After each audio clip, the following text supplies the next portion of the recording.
आप आज्ञा कीजिए। हमारी त्रुटि यदि आपको दंड देने में बाधा कर रही है तो हम अपना शीश स्वयं ही आपके चरणों में चढ़ा देंगे। नहीं आर्य, आप जैसे मंत्रियों से तो कभी अनजान में भी कोई गलती नहीं हो सकती। नहीं आर्य, मेरे उदासी का कारण जानना ही चाहते हो तो मैं अवश्य आप लोग को बता दूं। आज अचानक आप लोगों से वार्तालाप करते करते मेरा ध्यान मेरे उस ताजमहल की ओर गया। तुम्हें क्या देख रहा हो कि दशरथ तेरा चौथा पल आ गया, परंतु परमात्मा ने तुझे एक भी संतान नहीं दिया। गुरु के द्वारा ही संभव है। कुल गुरुदेव के पास चलकर हमें प्रार्थना करनी चाहिए इक्ष्वाकु वंश के पदोन्नति के लिए और इक्ष्वाकु वंश के राज सिंहासन के लिए उत्तराधिकारी आपको उनसे अवश्य मांगना चाहिए।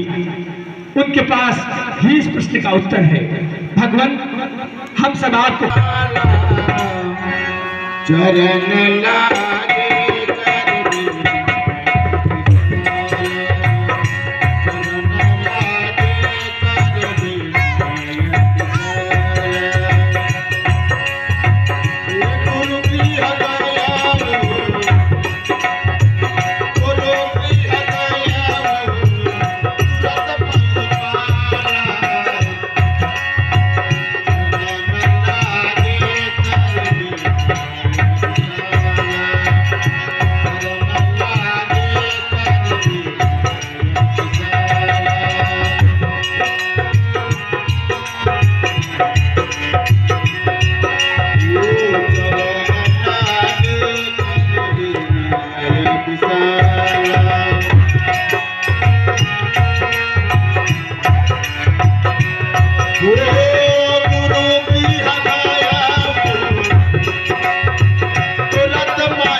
गुरु ब्रह्मा गुरु विष्णु गुरुदेव महेश्वर गुरु साक्षात परब्रह्म तस्मै श्री गुरुवे नमः। गुरुदेव जी के चरणों में दास दशरथ का प्रणाम स्वीकार हो भगवान, स्वीकार हो गुरुदेव। यावत् प्रावति गंगा यावत् तिरो हिमालय यावत् सुखे भवेति राजन यावत् चंद्र दिवाकर। आओ राजन, हमारी कुटिया में आपका स्वागत है। आसन ग्रहण कीजिए।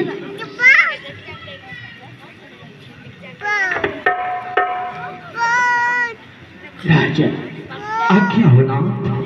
आपके मुखारविंद पर करोड़ों सूर्य उगा करते थे, परंतु आज आपके मुखारविंद पर इस प्रकार से पूरा मलिन मस्तक दिखाई देता है। आपके हृदय में अत्यंत ही चिंता व्याप्त है। राजन, हे राजन, आज्ञा हो नाथ। सारी प्रजा राजा को भगवान मानती है और उसे अपना स्वामी मानकर उसके राज्य में निर्विघ्न निवास करती है। यदि राजा के हृदय में ही चिंता व्याप्त हो जाए तो प्रजा तक आपका राज्य है। हे राजन, आप जैसे चक्रवर्ती सम्राट को चिंता करना शोभा नहीं देता। आप तो परम ज्ञानवान हैं। हे राजेंद्र, चिंता है बड़ी चिता से, चिंता है बड़ी चिता से जो नर को निर्जीव बनाती है। चिता तो केवल मुर्दे को जलाती, चिंता जीते को खाती। मनुष्य को तिल तिल करके जीवित ही समाप्त कर।